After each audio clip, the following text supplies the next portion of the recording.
The hotel's on fire, alarm's going off. Was not me.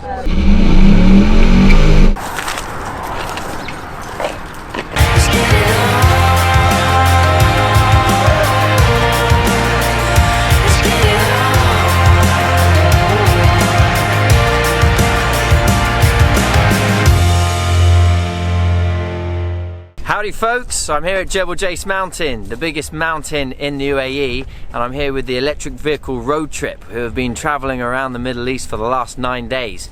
And they've been in Oman, and now we're coming up into Ras Al Khaimah, where we're going to go up Jebal Jais mountain. Later on we've got a little surprise for you, and the great thing about this tour, or the most interesting thing, is that they're all done through electric vehicles. So behind me we've got some of these Teslas and Chevrolets, and they're showing off that you can go around the Middle East in an electric vehicle. I want to introduce you to my mate Billy. This is Billy. He's my friend from Ras Al Khaimah here. He's not so friendly anymore.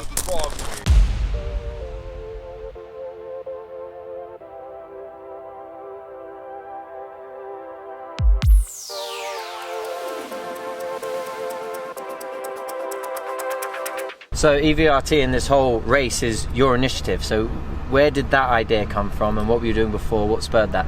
So 4 years ago I was studying for my master in energy management at a French business school, and so we had a class in Paris, innovations in renewable energy. And we were just sort of brainstorming a bit, and we thought, wouldn't it be great if we could drive across Europe in an electric vehicle? And we thought we'd be the first to do it. And what year was this? This was 2013. Right. I think, yeah, 2013. And we thought we'd be like breaking world records, and we said, yeah, let's go from the most northerly point of Europe to the most southerly point. Then we got home, googled it, and realised that actually there were people doing it. Yeah.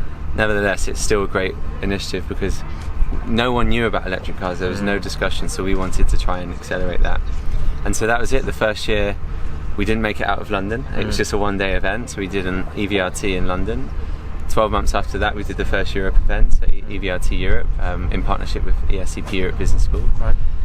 And it was having so much impact and building so much value. I was living in Dubai at the time anyway, and I just thought, you know what, if there's a next destination that should have this event, it should be Dubai.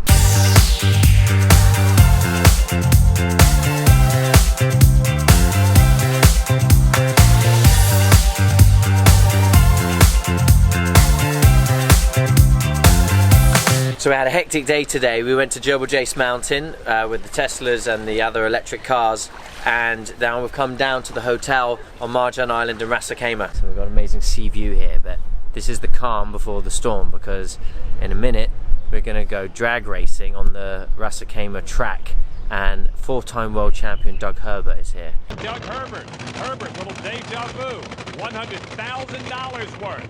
And I think it's him, or either I'm racing against him or I'm racing with him. I'm not sure which team I'm on, but we're going to be drag racing. I've never done that before, and I don't even know if I'm going to be any good at it, but I'm really excited about it. It's going to be a lot of fun. So we're here at the RAK Track. I'm here to race 4 times world champion drag racer at a drag racing match, Doug Herbert.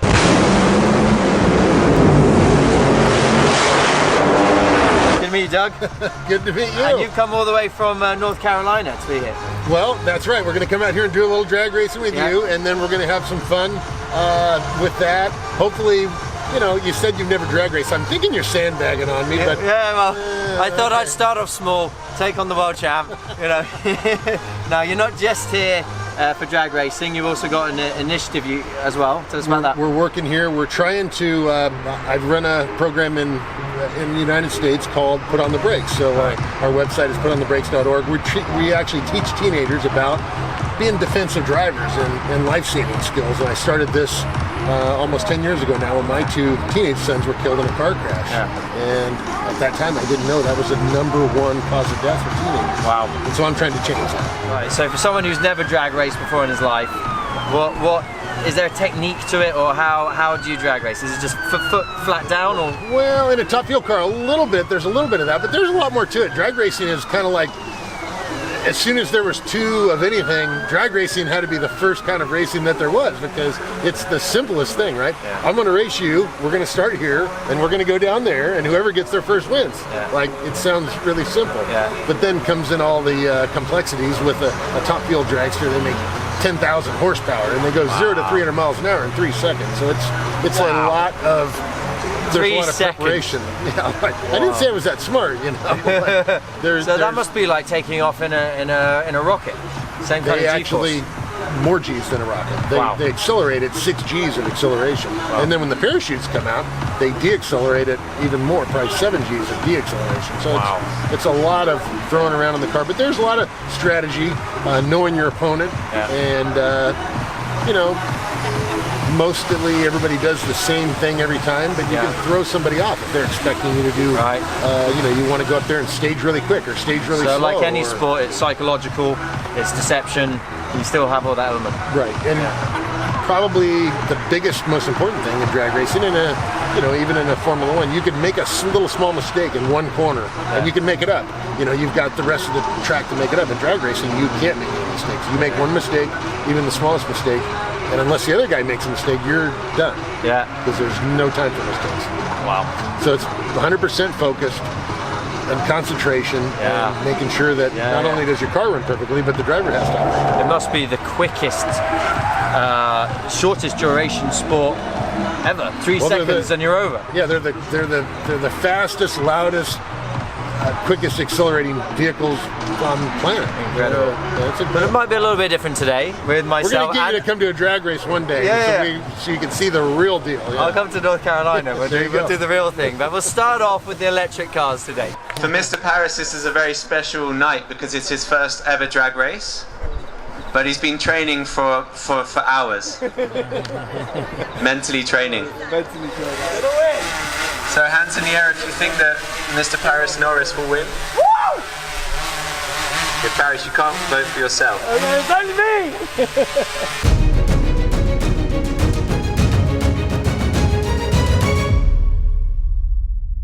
Okay, we got it on sport mode. How do I know if it's on sport mode? Marshall was just making sure they're in line there. Yeah. No cheating. No cheating, Doug. Although you need it. Hey guys, when you guys are ready?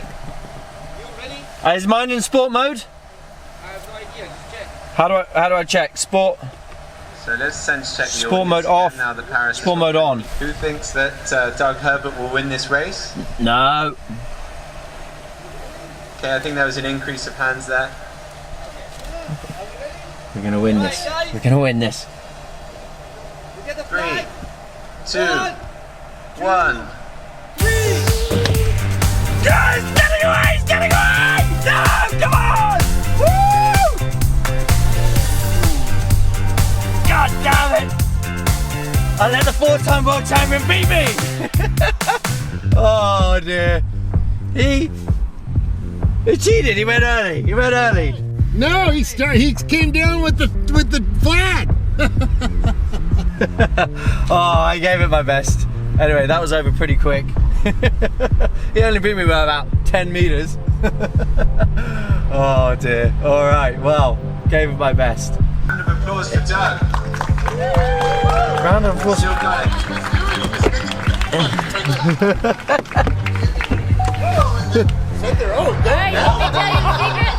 I cheated! Three maps! A few words from you, Doug, on your victory here. That was great fun. Thanks, Paris, for, you know, when he says 1, 2, 3, go, that means go. You're like, go now? Yeah. Smiling.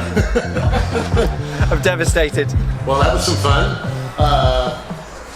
You know, I'm not used to a car that makes very little noise. You know, the cars that I'm used to racing make a lot of noise, so I can't hear it very well. But in this car, you can hear a pin drop, so that is pretty fun. Okay, so I'm with Alex Hershey, the supercar blondie. Every minute I'm on, it's like $100. You cool with that? $100. So how was driving a Tesla? my God, honestly, you just can't explain it. The torque is incredible. You just put your foot down, that's it. Yeah. I mean, Not much noise at all. You can't hear it. Not much noise, like zero noise, except for the tires. That's all you can hear, right? But what we did learn is you don't drag a Tesla like you do with a petrol car, because with a petrol car you kind of like put the brake down a little bit and then slowly and then release the brake and off you go, right? Because you don't want to spin the wheels. With a Tesla, you can't put the brake on, Right. because it won't accelerate unless you have the brake fully off. I lost embarrassingly, by the way. I don't think you were here, but like Doug almost passed the finish line by the time I started. I was like, "Ah!" I don't know how this thing works. Everything was the same in the car. We had exactly the same cars. We both had the Chevrolets. You know you're digging yourself a hole, right? Yeah, everything was the Just say same. he was in the just Tesla. the drivers were different.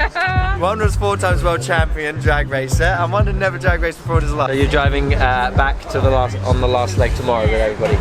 Yes, we are, and we're going to go to Sustainable City. Yeah. I've never been there before, so. Me neither.